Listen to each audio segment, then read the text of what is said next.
Hey guys, Bobby Hughes here with the Heritage Pride Homestead, back with another aquaponics video. This video we're going to talk about grow media for the aquaponics system. There's, I wouldn't say tons of options out there for grow media, but there are a lot of both conventional options and unconventional options. I've seen people use everything from pea gravel to river rock to lava rock, hydrogen, just all kinds of different types of media. Like I said, both stuff that you can find commonly and stuff that you have to buy that is specialized for aquaponic systems. So I have got 2 more beds to finish up, and I figured I'd bring you guys along and show you how I'm doing my system to save some money and still be effective.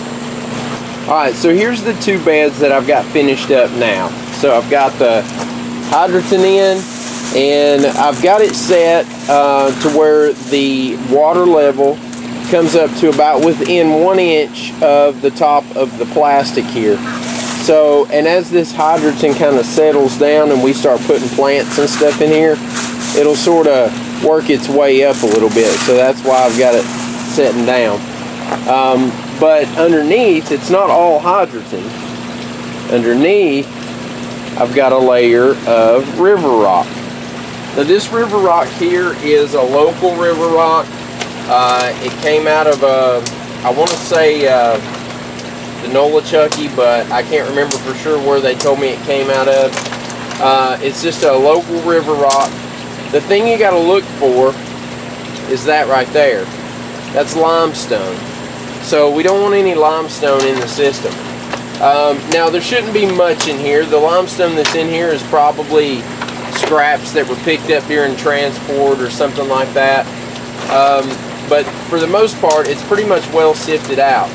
And what you can do to test this to make sure that you don't have any chemical or any rock in there that's going to react negatively to your system is you can take some of this rock, put it in a small bucket or a bowl, and pour vinegar over it. If it fizzes, don't use it. If it doesn't fizz, then you should be pretty safe. It's pretty safe to assume that it'll be okay to use. So I used the vinegar trick. I tested it. This came from a local nursery that was selling it, some friends of mine, and it's pretty expensive, but in the small scale aspect of realistically how much of this I need, it's very cheap. I think it's like $40 for a whole bobcat scoop or something like that. 40 bucks for a whole bobcat scoop of it's not that bad, because I probably only used about 4, 8, 12, 16 5-gallon buckets, and they weren't even all the way full. So that's just how I washed it. So what you want to do before you put this in your bed is you want to wash it. So I took it and put it in a 5-gallon bucket, drilled some holes in the bottom of the bucket, and I'll show you that here in just a second, and then took the water hose to it and cleaned it up real good. Now you're not going to get it all. You're not going to get it all cleaned up. So what I did was, it's not going to be perfect. So once I got it in the system, right now I'm still in the cycling phase of my system. So I'm going to do a massive, like 90% water change once my bacteria gets established in the filter system. So I'm okay with having a little bit of sediment and dirt in my system right now, because it's got to get all dumped out and cleaned for the most part anyway. So I just ran it 3 or 4 times, let it fill up and siphon out, and fill up and siphon out, kind of clean any of the rest of the residual dirt that was left on it off of it. So this is all that I'm putting in here, and then I'll fill the rest of this up with hydrogen. So why did I do that? 2 reasons. Well, mainly 1 reason. Cost was the biggest thing. This is, but 2 reasons go into it, but they both do with cost. Hydrogen is a lot more expensive than the river rock is, and also I have to pay to have it shipped because I don't have any hydrogen locally. So I bought a few bags of hydrogen, paid to have it shipped, and then I bought this locally I'm lining the bottom of this, or bottom of grow beds with the river rock, and then I'm going to put the hydrogen right on top of it. Alright guys, so whichever route you choose to go, whether you choose to do complete hydrogen or whether you choose to use rock in the bottom of your grow beds, you need to wash it before you put it in the system. There's a lot of dust, even in the hydrogen. Everything has dust and dirt on it. So some people make screens and lay it out on a screen, but I just use a 5-gallon bucket, and I drilled a bunch of holes in the bottom of the bucket, and then I just put whatever I'm cleaning inside that bucket. So when I was doing the rock, I'd do 3 or 4 shovelfuls of rock, and then I'd clean it real good, flip it around, spray it some more, and a lot of that dirt and stuff would just run off in the bottom here underneath. Since I have all the rock done, I'm going to go ahead and clean up some of this hydrogen.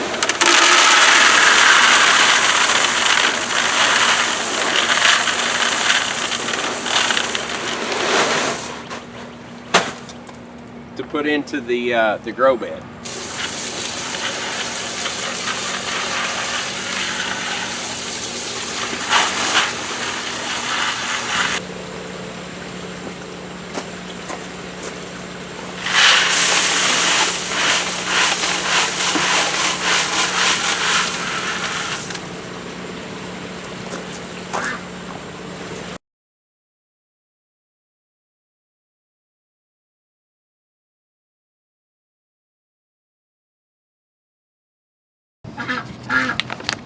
Alright, so you've seen me talk about this probably in one of the hydroponic videos, but this is another option from the hydrogen, and it's called hydrocorn, and it's basically just like hydrogen, except instead of being round pebbles, it's more like looks like little rocks. It's still fire expanded clay media. It's more rigid. I think maybe so the bacteria can set up on it a little bit better. But I've been using it in the hydroponic system, and it does fine. I've got another bag of it as well that I can use for the deep water culture buckets. So that's another option from the hydrogen. Alright, so here are the grow beds all topped off now with the river rock and then the hydrogen. Another alternative I've seen people use for like an underbed, underlayment bedding or whatever, is lava rock. And I've seen people use lava rock completely, just solely in the system. I think the advantage, other than just the bacterial advantage for the, the bacteria to set up on the actual hydrogen or the hydrocorn, it's very easy on the hands. It's lightweight. It's easy to dig out a spot to put, plants in. It fills back in a lot like dirt because it's so round and small. And I could see where using like river rock or little river rock, crushed river rock, or lava rock could be really tough to get it, to be able to dig the hole out and put the plants in, and it could be rough on your hands as well. And as far as the bacteria setting up on it, I'm not sure how well that works out. So anyway, hydrogen, hydrocorn, there's a couple other options out there. You can do a little bit of research. You can use an underbedding like I did with the river rock. Just be sure that you check it for limestone and things that will react to vinegar, because that could mess with your pH in your system. Lava rock, you can use that as an underlayment. So there's a lot of options out there for you to use. You just have to do some research and choose which one will work best for your application. The river rock happened to, like I said, it happened to be local. It was easy for me to get, fairly inexpensive, and it tested okay when I did the vinegar test. So that's the setup for now. And once I put the first grow bed in, I did a test just to be on the safe side. Of course, I tested the rock with vinegar, but before I did this whole system, I put just the underbedding, just the river rock in the bottom of this one, and ran through about 15 or 20 cycles with just the river rock. And double check the pH in the system, make sure it didn't, it didn't fluctuate. And so far so good. I've not had any fluctuation in the pH in the system at this point. So I think I'm pretty safe there. And then, like I said, I chose to use the Hydroton. Use whatever you can afford or whatever's local, but as long as you're growing. But this is just how I'm doing mine. So anyway, that's the grow beds now completed. So right now I'm just doing a time test to see what my fill drain times are. The fill drain times aren't necessarily too important, but you do want to make sure that you've got enough retention time for the roots to get good and wet. You don't want it to fill up too fast because it'll flood your roots. They'll get wet, but they won't be wet very long. And then also, if you've got too much water coming in at one time, your siphon will start, but it'll never stop. It'll just continue to siphon. And if you've got a lot of water coming in, you could overflow your beds because your siphon won't carry it out fast enough, and it'll just overflow. So you got to watch how much coming in. And then also, if you've got too little coming in, your siphon will never initiate. So you just kind of have to play with it and see what works best for you. It's going to be different in pretty much every application because it depends on the surface area of how much bedding you have in it. It depends on what size beds you're using, what size beds you're growing in. All of that plays a part in it. So you just kind of have to play with it, see where it works best for you, and find that happy sweet spot. Alright guys, so that's pretty much it for this video. It's a short video, just wanted to go over the grow media and how I'm setting up the beds with the grow media and some different options for you. Another advantage to going ahead and putting my beds together now as opposed to waiting until the aquaculture system is balanced out with the ammonia, nitrites, nitrates, all that good stuff, is the aquaculture system has the moving bed biomedia filter in it. And that moving bed filter is made for the conversion of the ammonia to nitrites to nitrates. But since I'm doing a fishless cycle right now, having these beds set up now is like a massive biomedia filter. So not only will the bacteria set up shop in the moving bed filter, it'll also start to set up shop and transform in the grow beds. So having the grow beds done should help speed up my fishless cycle a little bit as well. Is it necessary? No. As long as you've got a moving bed filter, it's not necessary to have it set up already.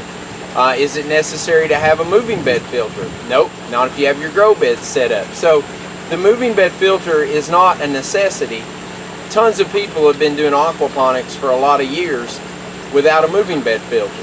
The idea behind that, and I've talked about this in other videos, the idea behind it is that once that moving bed filter is functioning like it's supposed to be, I can run that as a standalone system. If it gets too cold this winter and I can't keep anything growing in here for whatever reason, I can shut these beds down and keep my fish just running on the aquaculture system without the grow beds.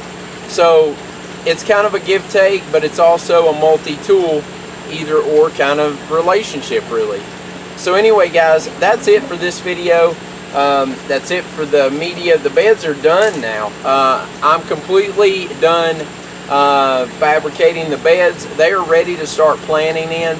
Our next step now will be installing the fish into the system, or introducing the fish to the system once my cycling finishes. So anyway, don't forget to check out the suggested playlist. Also, don't forget to click on the little icon. Go back, check out our channel, check out our other videos, and don't forget to support our homestead here.